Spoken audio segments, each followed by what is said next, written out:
Здравствуйте. Остается меньше месяца до моего отъезда в Австралию, и поэтому я подумала, что я могу интересного вам рассказать и что вас интересует. Я посмотрела по всем комментариям, посмотрела по своим записям, какие вопросы были чаще всего заданы в комментариях, о чем вы хотели услышать в моем видео. И на первом месте это оказалась медицина в Новой Зеландии. Я, если честно, не хотела вообще делать видео об этом раньше, потому что мне сама медицина в целом не нравится в Новой Зеландии. Ну, что говорить. Но вы знаете, в общем, все-таки я думаю, что есть мне о чем вам рассказать по поводу медицины в Новой Зеландии. И сегодня видео я посвящаю этой теме.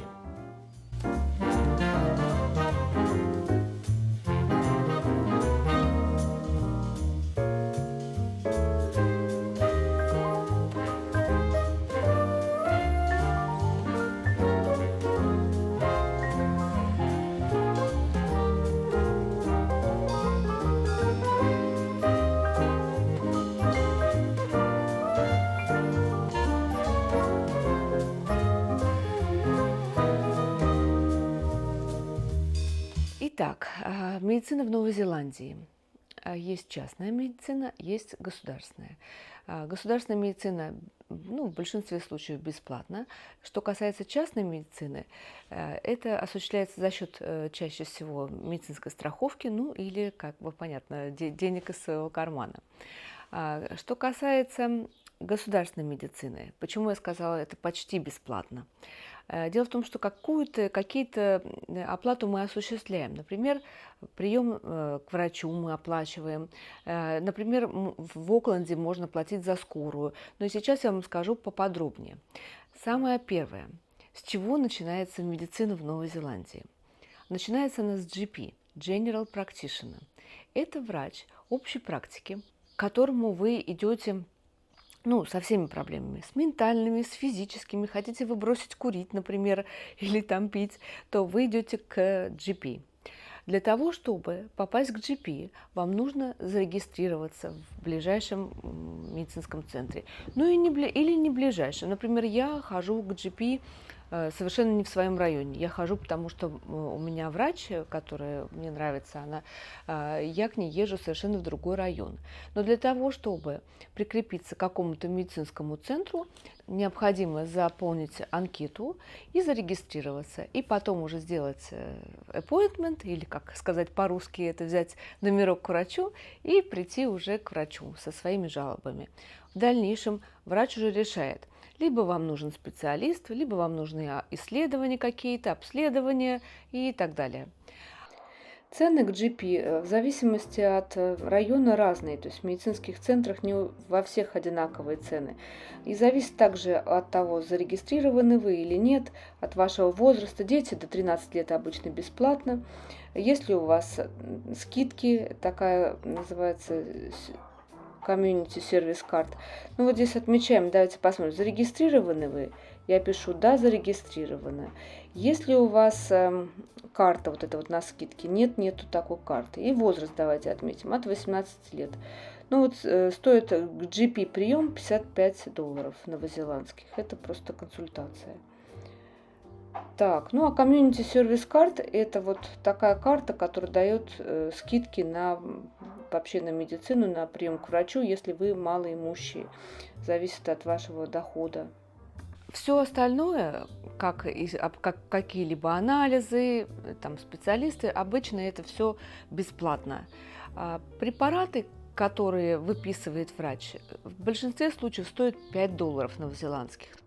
Эта сумма $5 фиксированная в связи с тем, что большинство препаратов, которые рецептурные, они субсидируются государством. Но если без рецепта препарат, то в этом случае вы платите полную стоимость. Это будет, конечно, дороже.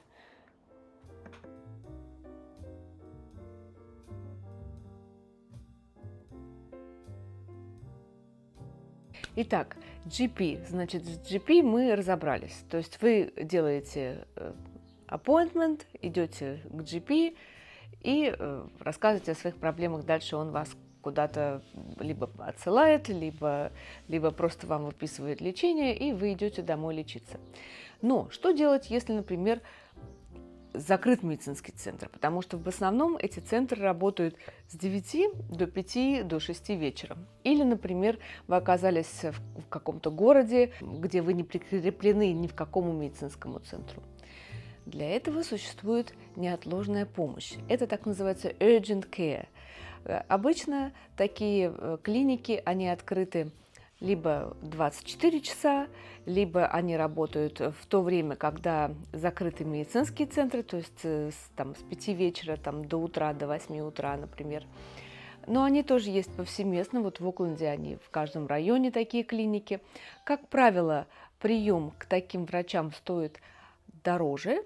Где-то в среднем, я посмотрела, вот White Cross у нас есть такая известная сеть, стоит 130 новозеландских долларов прием. Это не требуется никакого номерка, вы просто приходите и в порядке живой очереди приходите к врачу. Я обращалась в такие клиники несколько раз, вот особенно когда я работала в ветеринарии, я помню, меня укусил кот. То есть мне надо было срочно обратиться к врачу, и не было возможности идти к своему врачу. Поэтому я пошла в ближайшую такую вот неотложную помощь. Да и я, кстати, ничего не платила, потому что у нас есть такая компания, называется она ACC. Это компания, которая покрывает все расходы на ваше лечение, реабилитацию при несчастных случаях.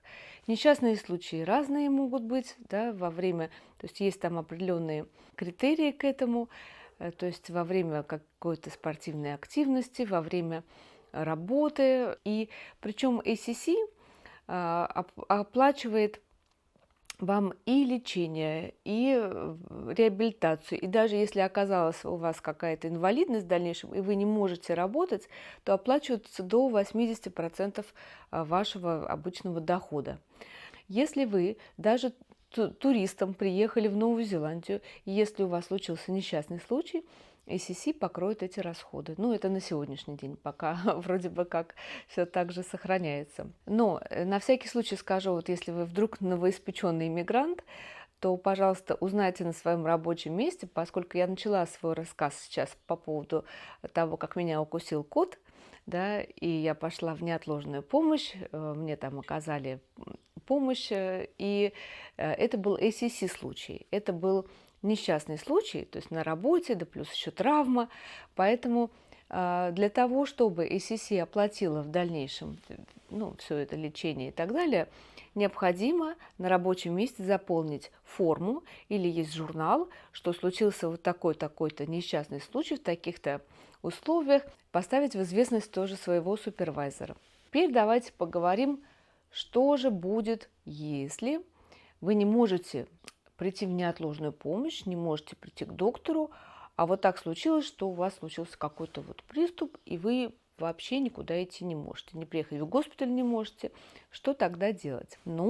Делать следующее. Надо вызывать скорую помощь. Скорая помощь в Новой Зеландии приезжает, надо позвонить по номеру 111.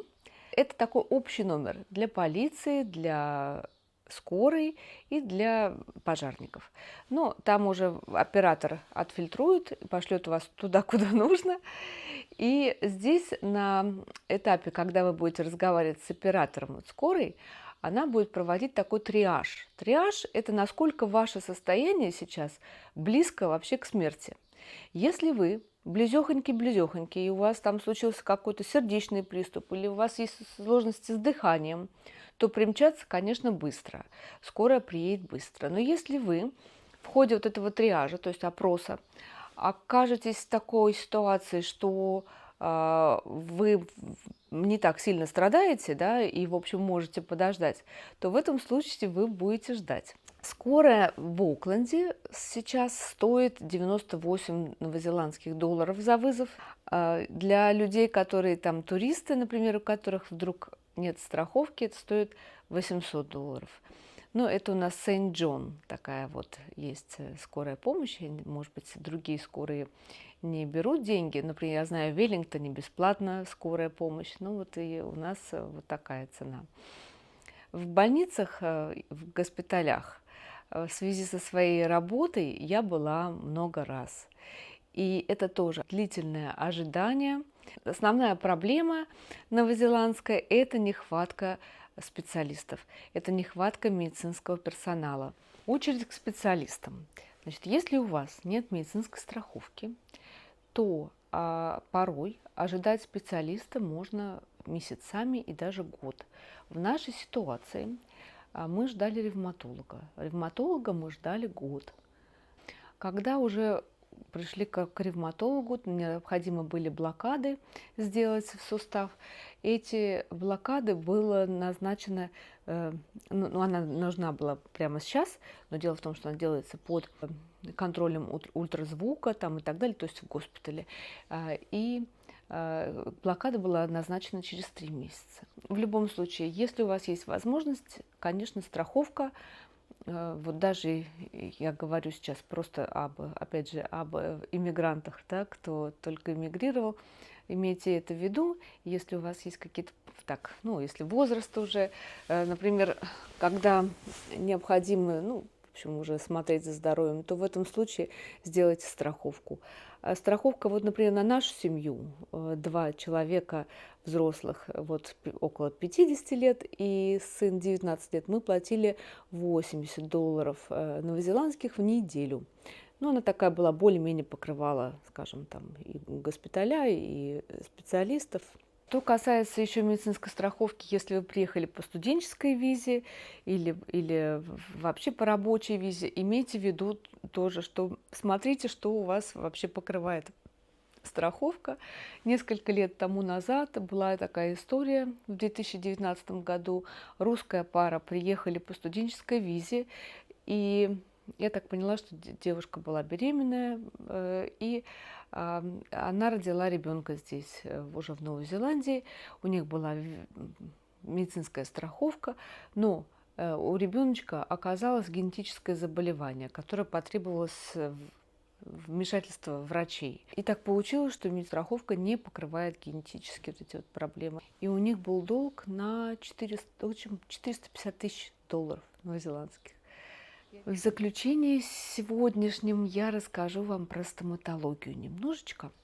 Стоматология в Новой Зеландии тоже оставляет желать лучшего. Но есть положительные стороны. Давайте начнем с положительной. Во-первых, до 18 лет стоматология бесплатна. И это, конечно, хорошо. Но туда не входит ортодонтическое лечение, то есть брекеты – это за отдельную плату. А так вообще, конечно, там и лечение, профилактика бесплатна. Что касается стоматологии вообще, уже после 18 лет, то цены на, ну, например, гигиеническая чистка еще более-менее, то есть 100-200 новозеландских долларов. Это гигиеническая чистка зубов. Пломбы, пломбирование, ну, можно, в зависимости от насколько серьезный случай, 200-400 долларов за зуб.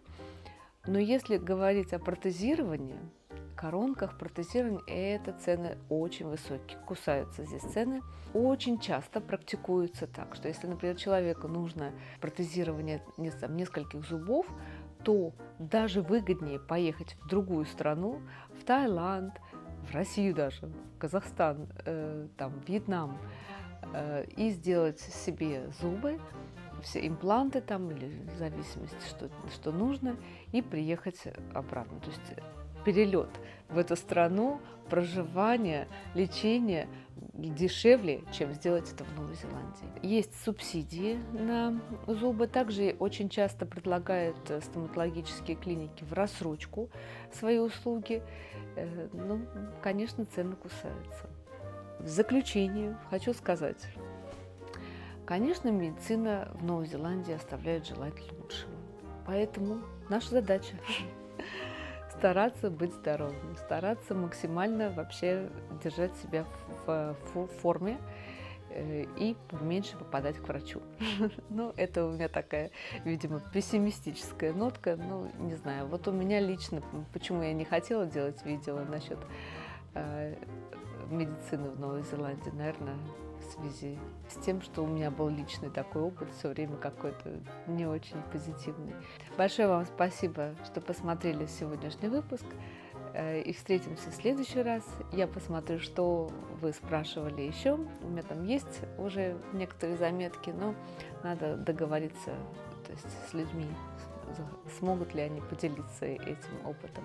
Всего вам хорошего, с наступающим вас Новым годом и пока!